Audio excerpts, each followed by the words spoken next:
تخيل تصحى الصبح في يوم العيد، تفتح الشباك تلاقي الشوارع هادية، مفيش صوت خرفان، مفيش ناس رايحة السوق، حتى ريحة الشواء اللي متعود عليها مش موجودة. عيد الأضحى بس من غير أضحية. حاجة غريبة صح؟ بس ده بالظبط اللي بيحصل في المغرب السنة دي. قرار ملكي قلب الدنيا، والناس انقسمت بين مؤيد ومعارض. هل ده إنقاذ للثروة الحيوانية ولا تدخل في الشعائر؟ وهل ممكن العيد يبقى من غير أضحية للأبد؟ استعدوا لأن اللي هحكيه النهاردة مش قصة عادية. ركز معانا في الفيديو وصدقني هتنبهر. بس الأول ما تنساش تعمل لايك وتشترك في القناة وتفعل الجرس علشان الحلقات الجاية هتكون أقوى. ومعلوم أن ذبح الأضحية إذا كان سنة مؤكدة فإن إقامتها في هذه الظروف الصعبة لمن شأنه أن يتسبب في ضرر محقق بسبب ما سينال الماشية من إتلاف. وأخذا بعين الاعتبار أن عيد الأضحى هو سنة مؤكدة مع الاستطاعة، فإن القيام بها في هذه الظروف الصعبة سيلحق ضررا محققا بفئات كبيرة من أبناء شعبنا، لا سيما ذوي الدخل المحدود.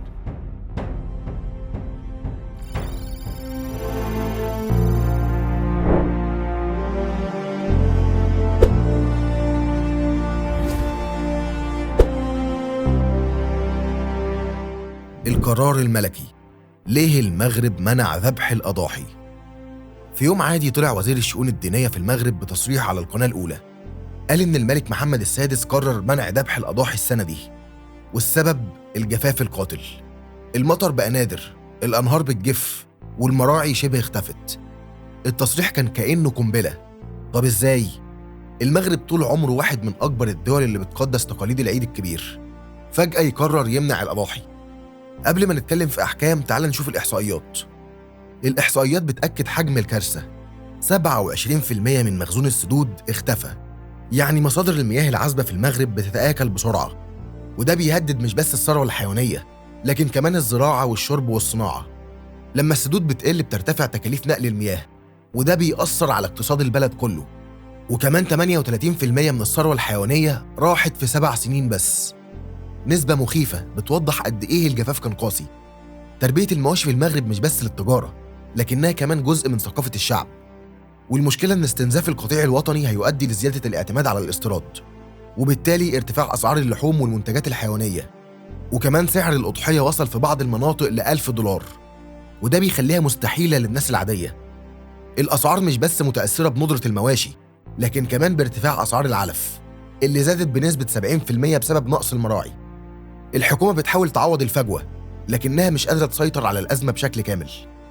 القرار ده معناه إن العيد في المغرب مش هيبقى زي كل سنة، لا خرفان، لا مزادات، لا سكاكين هتتشحذ الفجر. وده مش بس هيأثر على العيد، ده له أبعاد تانية، لأن تربية الأغنام مش مجرد طقس ديني بل هي ركيزة اقتصادية لكتير من الأسر المغربية. فالمئات بيعتمدوا على بيع الأضاحي كمصدر رزق سنوي. كمان صناعة الجلود والأسواق اللي بتتحرك بسبب موسم العيد هتتأثر، وده معناه تحديات اقتصادية جديدة. رد فعل الناس، هل القرار صدمة ولا ضرورة؟ أول ما القرار اتعلن كانت ردود الفعل عنيفة. مواقع التواصل الاجتماعي اشتعلت، ناس شايفة إنه قرار حكيم لإنقاذ ما تبقى من الثروة الحيوانية، وناس تانية شايفة إنه تعدي على شعيرة دينية. المؤيدين قالوا العيد مش بس خروف، المهم صلة الرحم والصدقات. المعارضين ردوا بس دي عادة راسخة وشعيرة دينية مهمة، إزاي نلغيها؟ والسؤال بقى، هل المغاربة هيطيعوا القرار ولا في ناس هتذبح الأضاحي في السر؟ البعض شايف إن الحل هو اللجوء للمذابح السرية، بينما الحكومة بتحاول تفرض رقابة على الأسواق لضمان تنفيذ القرار. ومن ناحية اجتماعية، بعض الأسر الفقيرة شافت القرار كفرصة إنها تتجنب الضغوط المالية المصاحبة للعيد، خصوصاً مع ارتفاع الأسعار. لكن العائلات اللي متعودة على اجتماع العيد حول الأضحية حست بفراغ كبير في الأجواء الاحتفالية. البعد الديني والاقتصادي، هل القرار مناسب؟ من الناحية الدينية علماء كتير أيدوا القرار وقالوا إنه في مصلحة الناس، بل الملك نفسه قال إنه هيضحي بالأضاحي نيابة عن الشعب، زي ما عمل سيدنا محمد صلى الله عليه وسلم لما ضحى بكبشين، واحد عن نفسه والتاني عن أمته. أما من الناحية الاقتصادية فالموضوع أعمق بكتير. المغرب اضطر يستورد الماشية من استراليا السنة اللي فاتت علشان يغطي احتياجات السوق، مربين المواشي والفلاحين بدأوا يبيعوا الإناث الولود لإنقاذ مواشيهم، وده بيهدد الإنتاج الحيواني على المدى البعيد. الحكومة بتحاول تحافظ على الثروة الحيوانية بأي ثمن، لأن استمرار الذبح بالوتيرة دي كان هيخلي الأضاحي رفاهية مستحيلة خلال سنوات. والأمر مش بس متوقف على المغرب بس، كتير من الدول العربية بدأت تواجه نفس المشاكل. والبعض بيتساءل، هل يمكن يكون ده مستقبل الأعياد في العالم العربي كله؟ هل حصل ده قبل كده؟ التاريخ بيعيد نفسه. مفاجأة، مش أول مرة المغرب يمنع الأضاحي. ومعلوم أن ذبح الأضحية إذا كان سنة مؤكدة فإن إقامتها في هذه الظروف الصعبة لمن شأنه أن يتسبب في ضرر محقق بسبب ما سينال الماشية من إتلاف، وما سيطرأ على أسعارها من ارتفاع يضر بالغالبية العظمى من أبناء شعبنا، لا سيما ذوي الدخل المحدود منه. الملك الراحل الحسن الثاني منحها 3 مرات قبل كده، سنة 1963 بعد حرب الرمال مع الجزائر، سنة 1981 بسبب أزمة اقتصادية خانقة، وسنة 1996 بعد موجة جفاف ضربت البلاد. وفي كل مرة الناس انقسمت. في 1981 حصلت احتجاجات قوية لدرجة إن بعض الغاضبين ذبحوا كلاب وحطوها فوق مباني احتجاجاً على القرار. لكن مع الوقت الناس تقبلوا الأمر الواقع. لكن الفرق إن الوضع دلوقتي أسوأ، لأن الجفاف بقى مزمن وما بقاش مجرد أزمة عابرة. مستقبل الأضاحي في المغرب قرار مؤقت ولا بداية تغيير دائم؟ السؤال الكبير هنا، هل ده مجرد استثناء بسبب الأزمة ولا بداية تغيير دائم؟ بصراحة البيئة بتقول إن الجفاف مش هيروح قريب. سنة 2023 كانت أكتر سنة جفاف في تاريخ المغرب. أكتر من 92% من مساحة البلاد أصبحت جافة أو شبه جافة. الحكومة اضطرت تقطع المياه الصالحة للشرب في بعض المناطق بسبب نقص الموارد. هل ممكن العيد في المغرب يبقى من غير أضحية على طول؟ هل الجفاف والتغير المناخي ممكن يخلينا نعيد التفكير في تقاليدنا الدينية والاجتماعية؟ وهل ممكن المغاربة يقبلوا بالعيد بدون خروف؟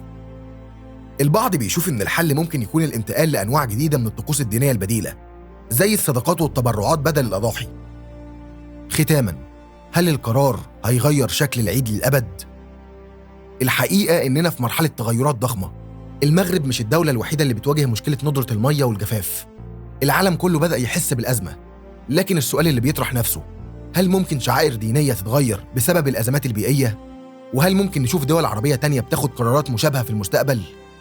اللي حصل في المغرب مش مجرد قرار سياسي أو اقتصادي، ده اختبار حقيقي لقدرتنا على التأقلم مع مستقبل بيتغير بسرعة. والسؤال الحقيقي، هل هنقدر نواجه ولا هنفضل متشبثين بالماضي؟ شاركني رأيك في التعليقات.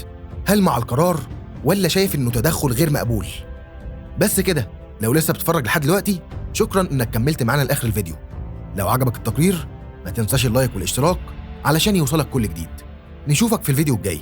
سلام. ومعلوم أن ذبح الأضحية إذا كان سنة مؤكدة فإن إقامتها في هذه الظروف الصعبة لمن شأنه أن يتسبب في ضرر محقق بسبب ما سينال الماشية من إتلاف.